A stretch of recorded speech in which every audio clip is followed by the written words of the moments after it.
కాంతారా వివాదంపై రణ్వీర్ సింగ్ సారీ చెప్పాడు. గోవా ఐఎఫ్ఎఫ్ఐ ఫెస్టివల్లో రిషబ్ శెట్టి గురించి మాట్లాడే సందర్భంగా రణ్వీర్ కాంతారాలా అభినయించాడు. అయితే ఇది వివాదమైంది. రణ్వీర్ కావాలనే అవమానించాడని, వెంటనే క్షమాపణ చెప్పాలని కన్నడిగులు సోషల్ మీడియాను హోరెత్తించారు. దీంతో రణ్వీర్ సారీ చెప్పాడు. రిషబ్ శెట్టి నటనను ప్రశంసించే యత్నం చేశానని, కానీ తప్పుగా అర్థం చేసుకున్నారని రణ్వీర్ వివరణ ఇచ్చాడు. గోవా అంతర్జాతీయ సినిమా అవార్డుల వేడుకల్లో కాంతారా సినిమాని పొగుడుతూ, అలాగే అందులో రిషబ్ శెట్టి నటనను పొగుడుతూ కూడా రణ్వీర్ సింగ్ కొన్ని కామెంట్స్ చేశారు.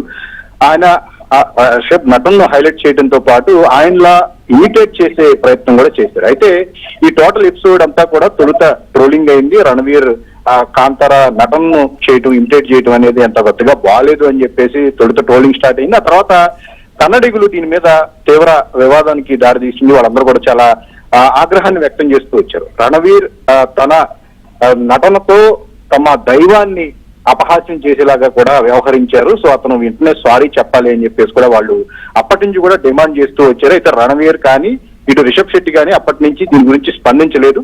ఆ తర్వాత ఇటీవలే రణవీర్ మీద ఒక కేసును కూడా హిందూ జనతాకర్ సమితి ఫైల్ చేయడం జరిగింది. సో ఇలాంటి నేపథ్యంలో ఇప్పుడు తాజాగా రణవీర్ దీని మీద స్పందించాడు. తన ఇన్స్టా పోస్ట్ లో రిషబ్ నటనను హైలైట్ చేయడమే తన ఉద్దేశం, కానీ ఒక నటుడిగా తోటి నటుడిని పొగడాలనే ఉద్దేశంతోనే తాను చేశాను.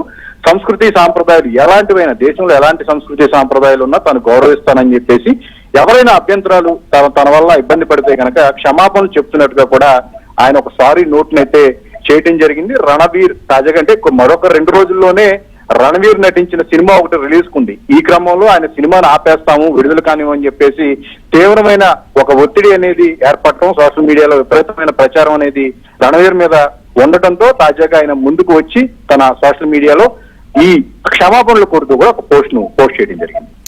Thank you Sujan.